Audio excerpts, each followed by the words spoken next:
Perkenalkan, nama saya Nurlailatus Sofia, mahasiswa Institut Agama Islam Negeri Madura, Fakultas Tarbiyah, Prodi Bimbingan dan Konseling Pendidikan Islam. Baik, di sini saya akan memenuhi tugas mata kuliah Manajemen dan Kepemimpinan Pendidikan Islam yang berjudul Kepemimpinan Lembaga Pendidikan Islam. Baik, di sini saya akan menjelaskan definisi kepemimpinan.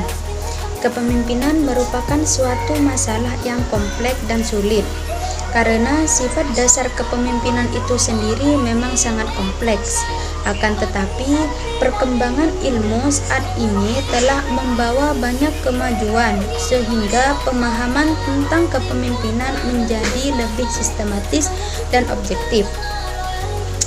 Adapun ciri-ciri seorang pemimpin menurut Mujamil Komar, yaitu yang pertama, memiliki pengetahuan dan kemampuan yang cukup untuk mengendalikan lembaga atau organisasinya. Yang kedua, memfungsikan keistimewaannya yang lebih dibanding orang lain. Yang ketiga, memfungsikan keistimewaannya yang lebih dibanding orang lain. Yang keempat, mempunyai karisma atau wibawa di hadapan manusia atau orang lain. Adapun menurut Mulyasa, peran kepemimpinan dalam lembaga pendidikan Islam, kepala sekolah merupakan salah satu komponen pendidikan yang lebih berperan dalam menentukan keberhasilan suatu lembaga pendidikan, karena ia merupakan pemimpin di lembaganya.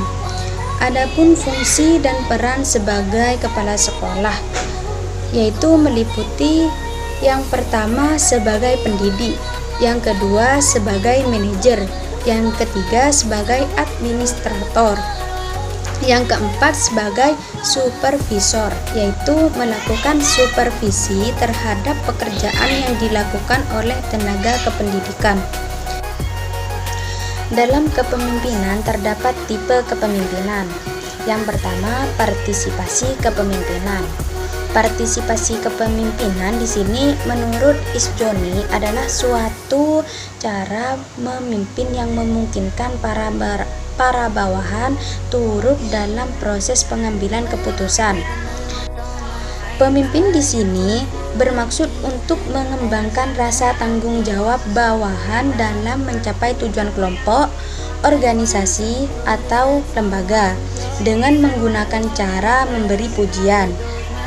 Dengan menggunakan cara memberikan pujian atau juga memberikan kritik yang membangun, walau pada akhirnya tanggung jawab untuk membuat keputusan itu ada pada tangan pemimpin, namun dalam prosesnya pengambilan keputusan itu dikerjakan bersama-sama dalam anggota kelompok.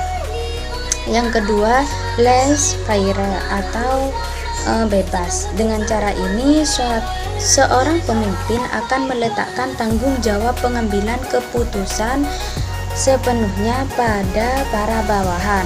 Di sini pemimpin hanya sedikit saja atau hampir sama sekali tidak memberikan arahan. Dalam suatu kepemimpinan pastilah ada permasalahan yang dihadapi oleh seorang pemimpin. Antaranya yang pertama, konflik diri sendiri. Yang kedua, konflik antar pemimpin madrasah dengan ketua yayasan. Yang ketiga, konflik antar pemimpin madrasah dengan guru. Dan yang keempat, konflik antar pemimpin madrasah dengan ketua komit atau masalah dana pembiayaan operasional madrasah. Untuk mengatasi konflik pribadi di atas, hendaknya seorang pemimpin mempunyai keprofesionalan untuk membedakan antara kepentingan pribadi dan kepentingan lembaga. Seorang pemimpin harus mengutamakan kepentingan lembaga di atas kepentingan pribadi. Dapat disimpulkan dari pembahasan saya mengenai kepemimpinan lembaga pendidikan Islam bahwa salah satu bentuk kepemimpinan dalam lembaga pendidikan Islam adalah kepala sekolah. Kepala sekolah merupakan salah satu komponen pendidikan yang paling berperan dalam menentukan keberhasilan suatu lembaga pendidikan, karena ia merupakan pemimpin di lembaganya. Kualitas dan kompetensi kepala sekolah secara umum setidaknya mengacu kepada 4 hal pokok, yaitu 1. Sifat dan keterampilan kepemimpinan. Yang kedua, kemampuan pemecahan masalah. Yang ketiga, keterampilan sosial. Yang keempat, pengetahuan dan kompetensi profesional.